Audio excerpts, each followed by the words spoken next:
Let me explain something about North Carolina real quick. North Carolina is two states below the Mason-Dixon line. There's Virginia and Maryland, which on the top of Maryland is the Mason-Dixon line. And I think the one thing that people forget about North Carolina is, well, forget about the entire nation, is that there was one thing that joined us all together, and that was Yo MTV Raps. Yo MTV Raps inception was in 1987, 88, with Ted Demme, the late Ted Demme. And the only thing they showed on Yo MTV Raps was rappers from New York City. For the most part, until they started to travel. And, it was the first time I saw Too Short. That was the first time I saw a lot of West Coast rappers. This is the age before the internet. So with that, you had a lot of our cousins who lived in New York City was coming down to North Carolina, because from New York City to North Carolina is I-95. It's a straight shot. So they would come down in the summertime, because everybody, it seems like everybody, not everybody, but a majority of people's grandmas and grandpas live in North Carolina or South Carolina or Georgia or whatever. Same thing for like a majority of grandmas and grandpas from kids that live in Chicago, live in Mississippi, Alabama, because of Great Migration. So it's like that. So like 1987, 1988, 89, 90, that's all we saw. That was it. And plus that, North Carolina is second in the nation with the most black colleges. Alabama's number one, North Carolina's two. So now you had a whole lot of kids coming down from up north, coming to these southern schools, bringing music. Because this is before the internet. So they were bringing, not only were bringing music, they were bringing another rap show called Uncle Rap McDaniel's Video Music Box. So they were bringing this on videotape. So all we saw was all we saw was New York rappers. That's all we saw.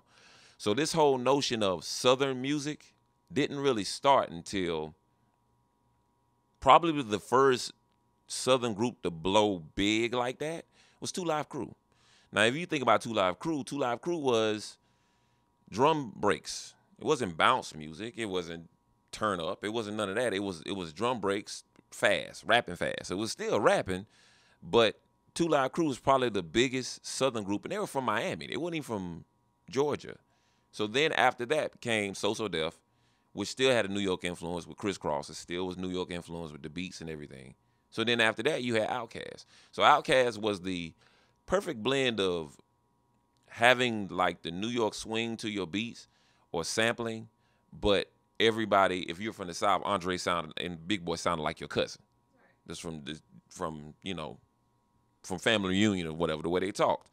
So now you had that mix. So you still don't get the influx of Southern hip hop, so to speak, like having this quote unquote own identity all the way with the swinging of the beats and the bounce and all of that. You really don't get that till like 97, 98. By the time you get to that, I'm 22 years old by that. It's too late for me. And some people made that transition. Some people gravitated towards Southern hip hop artists. After there came No Limit, then Cash Money, then because it became more of this is somebody I can relate to more than all these New York rappers and even West Coast rappers talking about Slauson and Crenshaw and whatever. And the New York rappers talking about 125 St. Nick or Queensbridge. They couldn't relate to that. But if you're from the South, you can if you're from Atlanta, you can relate to East Point, College Park, Decatur, whatever. But it still didn't come till later on. So by the time we get to the mid 2000s, especially with the inception of Little Brother, everybody asked us, well, why do y'all sound like y'all from New York? And I'm thinking, what are we supposed to sound like? Like, what are we supposed to? And it seems like, and I talked to my class about this, if you put a lot of words in your rap, you from up north. This is what it is. If you space your words out and kind of bounce or whatever, you from down south. And I think that's insulting as hell. You know what I mean? And so, and I say, well, damn, what about Jay Electronica? He from New Orleans. So with that, Scarface from Houston. Well, Face ain't really from the South. Well, what do you know your geography, nigga? Like, what's going on? So, that's kind of like the myth of North Carolina being this big melting pot of just music. We had to accept everything before the South had a rise. We had to accept what was going on the West Coast and what was going on up north.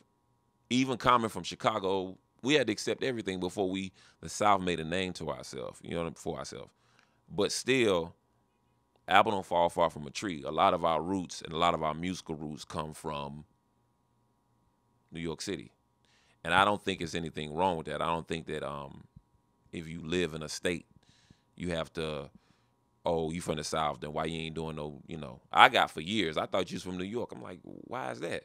Oh, the way you dress and the way you walk and the way you talk. And I'm like, we supposed to like walk around, according to, a lot of northern cats, we supposed to walk around in the woods without shoes off? Like, I don't understand. So that's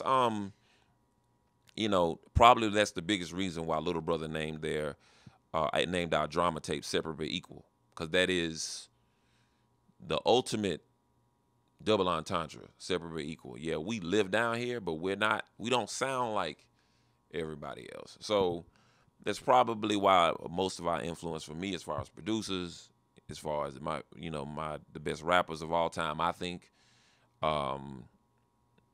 probably come from up north. You know what I mean? So, and if hip hop is a universal thing, doesn't matter where somebody comes from, really. So that's kind of like why we're influenced the way we're influenced. So I hope I answered your question.